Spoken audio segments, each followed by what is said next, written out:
लिंग के रूप में जो अद्वितीय रूप से अभिव्यक्त है, 8 फीट ऊंची लिंग भैरवी देवी की प्रतिष्ठा सद्गुरु ने ठोस पारे से एक शक्तिशाली ऊर्जा स्रोत के रूप में की है। लिंग भैरवी की प्रतिष्ठा प्राण प्रतिष्ठा की एक गूढ़ प्रक्रिया से की गई थी, जिसमें जीवन ऊर्जा का प्रयोग करते हुए साधारण से पत्थर को एक देवी के रूप में परिवर्तित कर दिया जाता है। भक्त कुछ भी प्राप्त करना चाहे, उपभोग करना चाहे या फिर जीवन के शारीरिक और भौतिक आयामों से परे जाना चाहे, देवी वह सब कुछ और इससे भी अधिक देने वाली पूर्ण शक्ति है। यहां सद्गुरु स्त्री शक्ति की पूजा तथा लिंग भैरवी देवी के बारे में बात कर रहे हैं। स्त्री शक्ति की पूजा धरती पर पूजा का सबसे प्राचीन रूप है। भारत, यूरोप, अरब और अफ्रीका के बड़े हिस्सों में देवी पूजा होती थी, लेकिन आज सारे विश्व में पुरुष शक्ति पर बहुत अधिक जोर दिए जाने का कारण स्त्री शक्ति की पूजा करने वाली बस अब भारतीय संस्कृति ही है। ध्यानलिंग प्रतिष्ठा के कुछ दिन पहले मैं कुछ लोगों के साथ देवी मंदिरों के दर्शन के लिए गया था। मैं इन मंदिरों की खोज में गया और आश्चर्यचकित रह गया। छोटे शहरों, कस्बों में, कहीं कहीं छोटे छोटे गांवों में भी सैकड़ों वर्षों पूर्व प्रतिष्ठित किए गए देवी मंदिर आज भी पूर्ण रूप से जीवंत है, शक्तिशाली एवं प्रखर रूप में। इनमें से अधिकांश मंदिर उस स्थानीय इलाके के लिए विशेष उद्देश्य से बनाए गए थे। जिन्होंने भी यह किया, बहुत अच्छे ढंग से किया था। बहुत अच्छी तकनीक प्रयुक्त हुई थी। यदि इतनी जगहों पर यह हुआ था तो यह स्पष्ट रूप से यह सब हर जगह होता था और लोगों को अच्छी तरह से इसकी जानकारी थी। यह देखना अत्यंत सुखद था कि एक छोटे से गांव में किसी ने कुछ ऐसी प्रतिष्ठा की थी जिसमें बहुत बड़ी मात्रा में सूक्ष्मता की आवश्यकता थी। वे अनाम अज्ञात योगी थे। किसी को नहीं मालूम कि वे कौन लोग थे। उन्होंने अपने नाम उन मंदिरों पर नहीं लिखे थे और यह इसका एक अत्यंत सुंदर पक्ष है। उन्होंने अपना नाम तक देना जरूरी नहीं समझा। जो ऊर्जा उन्होंने वहां छोड़ी, बस वो ही पर्याप्त है। मैं चाहता हूं कि आप ये जानें कि हमारी संस्कृति हमेशा ये बताती है कि ईश्वर हमारा लक्ष्य नहीं है। हमारा लक्ष्य मुक्ति है। मुक्ति के लिए ईश्वर बस एक साधन है। अगर आप चाहते हैं तो आप इस साधन का इस्तेमाल कर आगे बढ़ सकते हैं, नहीं तो इसे छोड़कर भी आप आगे जा सकते हैं। यह आप पर है कि आप कैसे अपने लक्ष्य तक पहुंचना चाहते हैं, लेकिन लक्ष्य मुक्ति ही है, ईश्वर नहीं। इसलिए हमने लाखों देवी देवता बनाए। देवी देवता बनाने की यह प्रक्रिया अब भी चालू है। 2010 में हमने ईशा योग सेंटर कोयंबटूर में देवी लिंग भैरवी की प्राण प्रतिष्ठा की। हो सकता है कि यह तार्किक रूप से सही न लगे। भारत में ऐसे कई मंदिर हैं जहां योनि रूप स्थापित है। योनि यानी स्त्री जनन अंग को देवी मां की तरह पूजा जाता है। लिंग भैरवी बहुत शक्तिशाली ऊर्जा का एक स्त्रैण स्वरूप है। ऐसे ऊर्जा स्वरूप पहले भी हमारे यहां हुए हैं, लेकिन वे काफी दुर्लभ है। ऐसे कुछ ऊर्जा स्वरूप लिंग के रूप में भी रहे हैं, जो कि स्त्रियोचित लिंग है। हो सकता है कि यह तार्किक रूप से सही न लगे। भारत में ऐसे कई मंदिर हैं जहां योनि रूप स्थापित है। योनि यानी स्त्री जनन अंग को देवी मां की तरफ पूजा जाता है। इस तरह के मंदिर पूरी दुनिया में है। बाद में जब कपटी और लज्जा भरी संस्कृति आई तो इन मंदिरों को गिरा दिया गया। लेकिन आज भी भारत में ऐसे बहुत सारे मंदिर हैं। कामाख्या मंदिर इनमें से एक है। लेकिन स्त्रियोचित ऊर्जा को लिंग के रूप में पूजना दुर्लभ है। ऐसे बहुत ही कम मंदिर है और वे भी सार्वजनिक जगहों पर नहीं है। बहुत ही वीरान जगहों पर ऐसे छोटे छोटे मंदिर हैं। शायद ऐसा पहली बार हुआ है कि हमने इस तरह के मंदिर का निर्माण किया है, जो कि सभी लोगों के लिए खुला है। और इसकी देखभाल भी अलग तरह से होती है। स्त्रियोचित ऊर्जा का यह सबसे तीव्र और प्रखर रूप है। लिंग भैरवी में केवल 3.5 चक्र है, मूलाधार, स्वादिष्टान, मणिपूरक और आधा अनाहत। अनाहत में एक दूसरे को काटते 2 त्रिकोण होते हैं, जिनमें से देवी के पास एक ही है।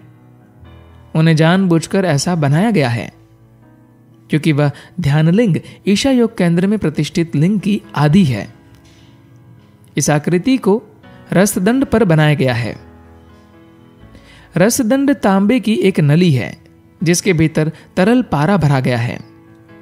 इस पारे को 10.5 महीनों तक कई तीव्र प्रक्रियाओं से गुजारा गया। देवी के लिए रसदंड मुख्य ऊर्जा तत्व है। जिस पल रसदंड देवी के भीतर प्रवेश करता है वही उनके जन्म का असली पल होता है। हमने दृढ़ दंड की भी स्थापना की है जिसके भीतर ठोस पारा है। रसदंड और दृढ़ दंड दोनों साथ साथ प्रतिध्वनित होंगे और इनके कारण ही वहां कई तरह की चीजें होती है। 3.5 चक्र का क्या यह मतलब है कि वह आधी स्त्री है? नहीं, वह एक पूर्ण स्त्री है। हर इंसान का आधा हिस्सा स्त्रैण होता है और आधा पुरुष प्रकृति होता है। हमने पुरुष वाले हिस्से को उनमें से बाहर कर दिया है। वह केवल एक पूर्ण स्त्री है और यह बड़ी खतरनाक बात है। उनके भीतर पुरुषोचित कुछ भी नहीं है, वह विशुद्ध नारी है। बस बात इतनी है कि हर इंसान में कुछ खास हार्मोन्स की वजह से आधा हिस्सा दब जाता है और दूसरा आधा हिस्सा उभर कर सामने आता है। इंसान के अंदर 2 तरह के हार्मोन्स होते हैं, टेस्टोस्टेरोन और एस्ट्रोजन। अगर आपके भीतर टेस्टोस्टेरोन प्रभावशाली है तो आपके भीतर स्त्रैण वाला आधा हिस्सा दब जाता है। अगर एस्ट्रोजन प्रबल है तो पुरुष वाला आधा भाग दब जाता है। ऐसा कोई इंसान नहीं है जिसके भीतर ये दोनों हिस्से न हो। ये दोनों ही हिस्से हर इंसान में समान रूप से पाए जाते हैं। बस बात इतनी है कि इनमें से कौन से हिस्से को आपने दबाकर रखा हुआ है। दबाने की वजह हार्मोन्स भी हो सकते हैं और सामाजिक परिस्थितियां भी, या दोनों भी। लेकिन देवी केवल स्त्री है। हमने पुरुष वाले हिस्से को उनमें से बाहर कर दिया है। वह केवल एक पूर्ण स्त्री है और यह एक बड़ी खतरनाक बात है। उनके भीतर पुरुषोचित कुछ भी नहीं है, वह विशुद्ध नारी है। आज दुखद रूप से विश्व में जो हो रहा है वह यह है कि महिलाएं या तो बारबी गुड़ियों की तरह बन रही है या वे पुरुषों की तरह बनने का प्रयत्न कर रही है। उनमें ईर्ष्या है, पुरुषों जैसी महत्वाकांक्षाएं है तथा और फालतू की बातें हैं, लेकिन उनमें वह स्त्रियोचित अग्नि नहीं है। कोई भी महिला विश्व को यह योगदान दे सकती है कि वह एक अग्नि की तरह हो। लिंग भैरवी एक महाअग्नि स्त्री है, छोटी अग्नि स्त्री नहीं। वे एक गुड़िया नहीं है, न ही एक पुरुष है, वे अंतरतम तक स्त्री है। ध्यानलिंग आपकी संपूर्ण खुशहाली की तरफ उन्मुख है। तात्कालिक खुशहाली भी इसमें है, पर उन लोगों के लिए जो स्वास्थ्य, संपन्नता और उस तरह की चीजें चाहते हैं, लिंग भैरवी अधिक लाभदायी होंगी। लेकिन उनमें भी आध्यात्मिक आयाम भी जुड़ा हुआ है। यदि आप अपने आप को प्रक्रिया में पूर्ण रूप से डाल देते हैं तो अगर आप वहां भौतिक खुशहाली के लिए गए हैं तो भी धीरे धीरे वे आपको आध्यात्मिकता की ओर ले जाएंगी। यह संयोग नहीं है कि हम हमेशा शिव को स्वयंभू कहते हैं। स्वयंभू का मतलब होता है खुद से पैदा हुआ। वह खुद से पैदा हुए हैं। हम भैरवी को भी स्वयंभू कहते हैं क्योंकि भैरवी भी खुद से पैदा हुई है। अगर आप सिर्फ अतीत का एक दोहराव है तो यहां आपके अस्तित्व का वास्तव में कोई मकसद नहीं है। इससे अच्छा है कि हम इतिहास की कोई किताब पढ़ लें। अगर यह पीढ़ी पिछली पीढ़ी से महत्वपूर्ण तरीके से अलग नहीं है तो इसकी कोई अहमियत नहीं है। वह ऐसे लोगों को मित्र नहीं बनाती जो गुलाम है। वह चाहती है कि उनसे जुड़े लोग भी आत्मनिर्भर हो।